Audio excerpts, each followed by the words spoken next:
తెలంగాణ సాయుధ రైతాంగ పోరాటానికి కమ్యూనిస్టు పార్టీ మాత్రమే అప్పుడు నాయకత్వం వహించింది.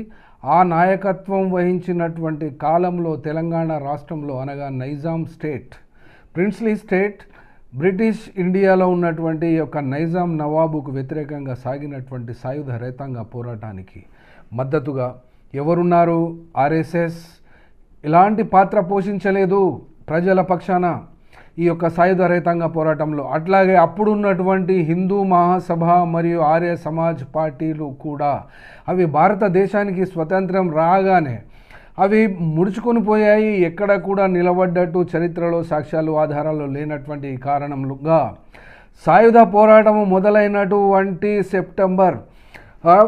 జూలై 4, 1946 దొడ్డి కొమరయ్య యొక్క హత్యతో మొదలైనటువంటి సాయుధ రైతాంగ పోరాటము ఈ యొక్క నైజాం నవాబు భారత ప్రభుత్వానికి సరెండర్ అయ్యేటువంటి రోజు వరకు అనగా సెప్టెంబర్ 18 వరకు ఒక పోరాట దశగాను, మరొక సెప్టెంబర్ 18 నుండి 1951 అక్టోబర్ వరకు భారత సైన్యాలతో పోరాడినటువంటి వీర చరిత్ర కలిగినటువంటి కమ్యూనిస్టు పార్టీ యొక్క ఇక్కడ చెప్పుకోవలసినటువంటి అంశం ఒకటి ఉంది. ఇక్కడ భారతదేశానికి స్వతంత్రం వచ్చినా కూడా నైజాం నవాబు మరియు రజాకార్లు మరియు నైజాము యొక్క సైన్యం మొత్తం భారత సైన్యంలో విలీనమైపోయిన తర్వాత ఇక్కడ కొన్ని పరిణామాలు చోటు చేసుకున్నవి.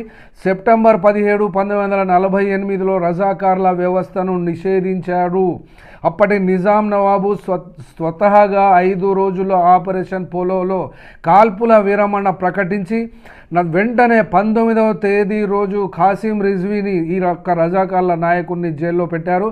1948 సెప్టెంబర్ 19 అతను 9 సంవత్సరాలు జైల్లో ఉన్నప్పటికీ కూడా ఈ యొక్క రజాకార్లు అక్కడక్కడ బ్రిటిష్ సైన్యానికి వ్యతిరేకంగా అనగా ఇండియాకు ఇచ్చినటువంటి సైన్యము, ఈ యొక్క ఇండియా నుండి వచ్చినటువంటి సైన్యము యొక్క సంఖ్య చూడాలనుకుంటే అప్రాక్సిమేట్లీ నిజాముకు ఉన్నటువంటి సైన్యము 24,000 మంది పురుషులు, అందులో ఫుల్లీ ట్రైన్డ్ 6,000 మంది మాత్రమే. ఇర్రెగ్యులర్ రజాకార్లు 2 లక్షల మంది ఉండెను. కానీ వాళ్ళు ఎక్కడికక్కడ భారత సైన్యాలు రాగానే వాళ్ళు ఈ యొక్క లెక్కను తప్పించుకున్నారు. కొంతమంది పోరాడారు. కానీ యొక్క చరిత్రకు సంబంధించి గవర్నమెంట్ ఆఫ్ ఇండియా దగ్గర ఉన్నటువంటి సైన్యము 4 లక్షలు. ఈ యొక్క 4 లక్షల మంది కూడా భారత్ పాకిస్తాన్ విభజన అనంతరం ఈ యొక్క మిలిటరీ ఫోర్స్ కూడా విభజించబడినది.